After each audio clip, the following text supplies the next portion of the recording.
वंदे मातरम दोस्तों, आप सभी का आपके अपने यूट्यूब चैनल युवान एकेडमी पे आपका स्वागत है।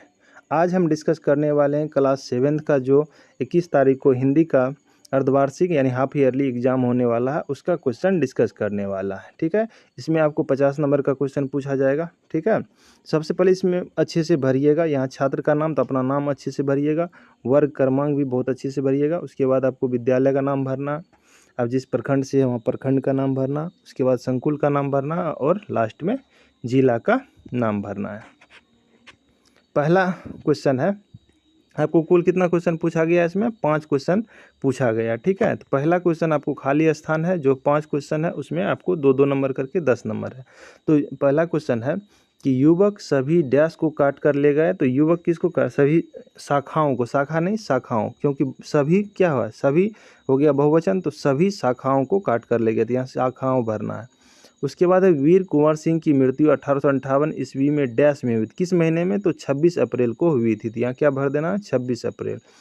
उसके बाद पूछ रहा है प्रतीक्षा का पर्यायवाची। प्रतीक्षा का मतलब क्या होगा? इंतजार करना। तो इसका पर्यायवाची क्या हो जाएगा? इंतजार हो जाएगा। पोढ़ी पढ़ी जग मुआ डैश भया न कोई, क्या हो जाएगा यहाँ? पंडित भया न कोई। उसके बाद है यह बाजार बहुत क्या है? पुराना है। तो यहाँ क्या हो जाएगा? पुराना हो जाएगा। ठीक है, ये 5 क्वेश्चन बना दीजिएगा, आपको 10 नंबर मिल जाएगा। दूसरा क्वेश्चन है कि दिए गए स्थानों पर सत्य के कथन सही का चिन्ह और गलत के सामने क्रॉस का चिन्ह लगाना है। तो पहला क्वेश्चन है, कवि के अनुसार सबसे बड़ी भूल किसी का मुनहार करना है। गलत है ये, या गलत का। नचिकेता महर्षि विश्वामित्र का पुत्र था। तो ये बिल्कुल सही है, तो ये सही हो जाएगा। उसके बाद है साइकिल की सवारी पाठ के लेखक का नाम सुदर्शन है। नहीं, सुदर्शन नहीं है, तो ये क्या हो जाएगा? गलत हो जाएगा। पुष्प की अभिलाषा पाठ में मैं शब्द का प्रयोग कवि के लिए किया गया है। तो ये क्या हो जाएगा? सही हो जाएगा। उसके बाद लास्ट क्वेश्चन है, APJ अब्दुल कलाम का जन्म कहाँ और रामेश्वर में हुआ था? तो हुआ था। तो ये क्या हो जाएगा? सही हो जाएगा। नेक्स्ट क्वेश्चन है आपको 3 नंबर कि स्तंभ अ का मिलान स्तंभ ब से कीजिए। इसमें आपको मिलान करना है। तो पहला देख लीजिए, पहला है वीर कुंवर सिंह। ये आपका क्या है? तो ये एक आपका जीवनी है। ठीक है, तो ये क्या हो जाएगा आपका? 1 का 3। उसके है बाद है बचपन के दिन। तो बचपन के दिन जो है ये क्या है? संस्मरण है। तो ये क्या हो जाएगा? 4 हो जाएगा। उसके बाद है वर्षा बहार। तो बहार, तो ये वर्षा बहार क्या है? एक कविता है। तो आपको क्या हो जाएगा? 1 नंबर। उसके बाद साइकिल की सवारी, ये क्या है कि ये व्यंग कथा है। तो इसका मिलान क्या हो जाएगा? 5 नंबर। उसके बाद क्या है? दानी पेड़। तो दानी पेड़ क्या है? कहानी है। तो ये क्या हो जाएगा? कहानी से इसका मिलान कर दीजिएगा, आपको 10 नंबर मिल जाएगा। ठीक है, नेक्स्ट क्वेश्चन है 4 नंबर, लगभग 50 शब्दों में उत्तर दीजिए। पेड़ की को दानी क्यों कहा जाता है? इसका जवाब दीजिए। या नचिकेता ने यमराज से कौन कौन से 3 वरदान मांगे थे? इस दोनों में से आपको कोई एक ही बनाना है। ठीक है, तो हम इसका जवाब दिए हैं, नचिकेता ने यमराज से 3 वरदान क्या सा मांगे थे?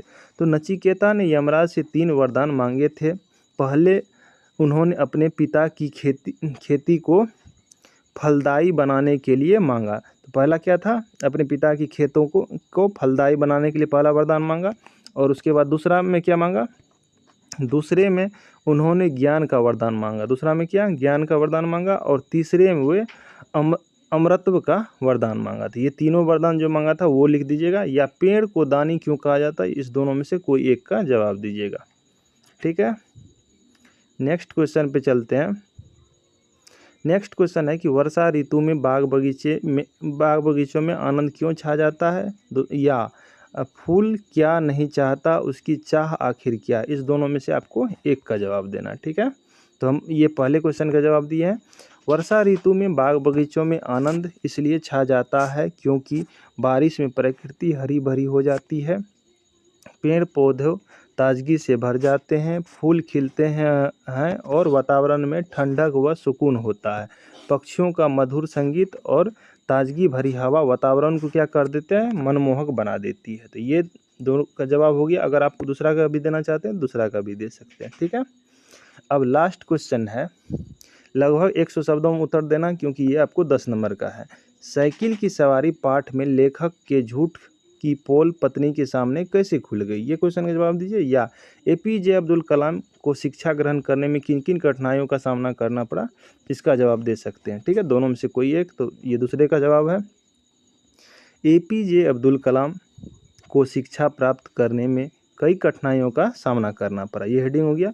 वे एक साधारण परिवार से थे और आर्थिक स्थिति क्या थी? कमज़ोर थी। उनके माता पिता मछुआरों को नाव किराए पर देकर परिवार का लालन पोषण करते थे।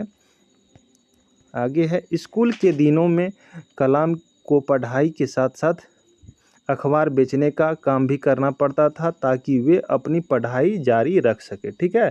संसाधनों की कमी और आर्थिक तंगी के बावजूद उनकी सीखने की इच्छा और समर्पण ने उन्हें चुनौतियों से उबरने और महान वैज्ञानिक और भारत के राष्ट्रपति बनने तक का सफ़र तय करने में मदद किया थी। ये इतना लिख दीजिएगा, आपको ठीक है अच्छा नंबर मिल जाएगा। मिलते हैं नेक्स्ट वीडियो में। लाइक कीजिए, सब्सक्राइब कीजिए। जय हिंद।